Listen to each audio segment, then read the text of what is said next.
देखिए, आज से संसद के बजट सत्र की भी शुरुआत हो रही है। वित्त मंत्री आज आर्थिक सर्वेक्षण पेश करेंगी। कल वित्त मंत्री निर्मला सीतारमण बजट भी पेश करने वाली है। वित्त मंत्री निर्मला सीतारमण 7वीं बार बजट पेश करेंगी। बजट सत्र के दौरान 6 विधेयक पेश होंगे। तो देखिए, बजट सत्र की भी शुरुआत आज से हो गई है। वित्त मंत्री आज आर्थिक सर्वेक्षण पेश करेंगी और कल निर्मला सीतारमण बजट भी पेश करेंगी। 7वीं बार बजट पेश करेंगी निर्मला सीतारमण और ऐसे में वो इतिहास रचने वाली हैं। वित्त मंत्री निर्मला सीतारमण 7वीं बार बजट पेश करेंगी और बजट सत्र के दौरान 6 विधेयक पेश भी होने हैं। हमारे सहयोगी अमृत तिवारी लाइव जुड़ गए हैं, सीधा उनका रुख कर लेते हैं, जानते हैं कि यहाँ पर क्या कुछ तैयारी है। अमृत जी, आज से सत्र की शुरुआत हो रही है, बजट सत्र है और जब भी बजट आता है तो हंगामा तो जरूर होता है सदन में। इस बार क्योंकि आज बजट को लेकर विधेयक पेश होगा, कल बजट पेश करेंगी निर्मला सीतारमण, तो क्या कुछ तैयारी है सरकार की तरफ से? प्रतिज्ञा, बजट सत्र की शुरुआत से पहले चूंकि आज जो पहला दिन है वो आज आर्थिक सर्वेक्षण रखा जाएगा। आर्थिक सर्वेक्षण रखने का मतलब यही होता है कि सरकार के जो कामकाज के क्या तौर तरीके रहने वाले उसका भी अंदाज़ा लग जाता है और देश को भी पता चलता है कि इस सरकार के नेतृत्व में देश किधर जा रहा है, बजट की स्थिति क्या है, देश की फाइनेंशियल स्थिति क्या है, उसके ऊपर जानकारी मिल जाती है।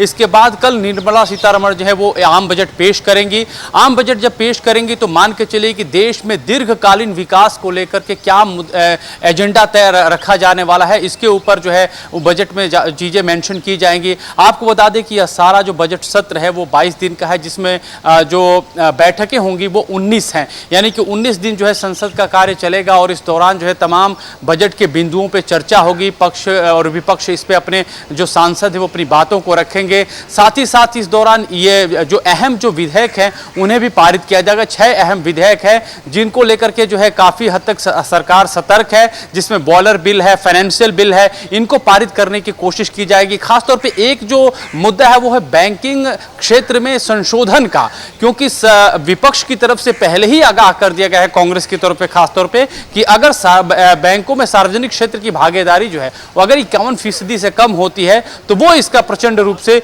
विरोध करेंगे। हालांकि जब कल प्रतिज्ञा सर्वदलीय बैठक हुई थी तो उस दौरान सभी पार्टियों के जो नेतृत्व करने वाले जो लोग आए हुए थे उन्होंने वहां पे सवाल अपने अपने उठाए थे। जैसे कि आम आदमी पार्टी ने ईडी का मसला उठाया था, कांग्रेस की तरफ से, बाकी दलों की तरफ से जो मुजफ्फरनगर में नेम प्लेट लगाने का, जो कांवड़ यात्रियों के दौरान लगाने का मामला आया है कि नेम प्लेट लगाया जाए, इसके ऊपर जो उन्होंने अपनी बात रखी। इसी तरह से नीट यूजी का मसला रखा गया है। तो ये मान के चले, जिसका आप जिक्र कर रहे हैं कि सत्र में और क्या खास रहने वाला है, तो हंगामा तो रहने ही वाला है, जिसकी जो है चर्चा सभी कर रहे हैं, क्योंकि नीट यूजी का मामला पड़ा हुआ है। अभी आपको बता दें कि दोपहर तक हो सकता है कोर्ट इस पे फैसला भी दे दे कि क्या होगा क्या नहीं होगा। जिस तरह से, क्योंकि ये बजट सत्र है, बजट पेश होगा, उसके साथ 6 विधेयक भी पेश होने हैं।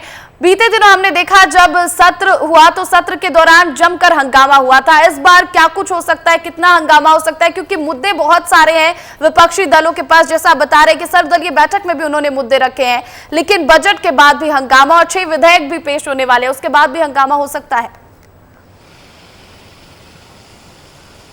देखिए, कुछ ऐसे बिंदु हैं जिसको लेकर के विपक्ष जो है वो सहमत नहीं है। जैसे कि मसलन मैंने बैंकिंग सेक्टर में संशोधन को लेकर के ही कहा, सरकार की कोशिश है कि जो सार्वजनिक क्षेत्र में भागीदारी है बैंकिंग सेक्टर में, उसमें 51% से वो कम हो, लेकिन विपक्ष चाहता है कि ये जो फैसला है वो सरकार इस तरह से न ले। तो इस तरह से आप मान के चलिए कि इसके अलावा जब बजट पेश होगा और बजट के जब प्रावधान आएंगे उस पर चर्चाएं होंगी, तो मान के चलिए कि एक स्वस्थ बहस के साथ साथ हंगामा भी होना एक तय है। दूसरी बात मैं जो कह रहा हूं कि आज ही जो है कांग्रेस की तरफ से एक स्थगन प्रस्ताव जो है वो लोकसभा में डाल दिया गया और राज्यसभा में भी स्थगन प्रस्ताव है। राज्यसभा में स्थगन प्रस्ताव शून्यकाल को लेकर के है, जबकि लोकसभा में स्थगन प्रस्ताव लाया गया है कि नीट यूजी पे चर्चा हो, यानी कि जो सार्वजनिक जो माफ कीजिएगा जो बजट जो अभी एक सर्वे जारी पेश किया जाना है, उसके पहले ये डिमांड है कि इसके पहले नीट यूजी पे बहस हो। स्थगन प्रस्ताव जो है रखा गया है। तो मुद्दे कई सारे हैं विपक्ष के पास जिस पर हंगामा कर सकती है, लेकिन बजट भी पेश होना है और बजट सबसे बड़ा मुद्दा रहने वाला है। जब बजट पेश होगा उसके बाद विपक्ष का क्या रुख होता है, यह भी देखना दिलचस्प होगा। बहुत शुक्रिया अमृत जी तमाम जानकारी के लिए आपका।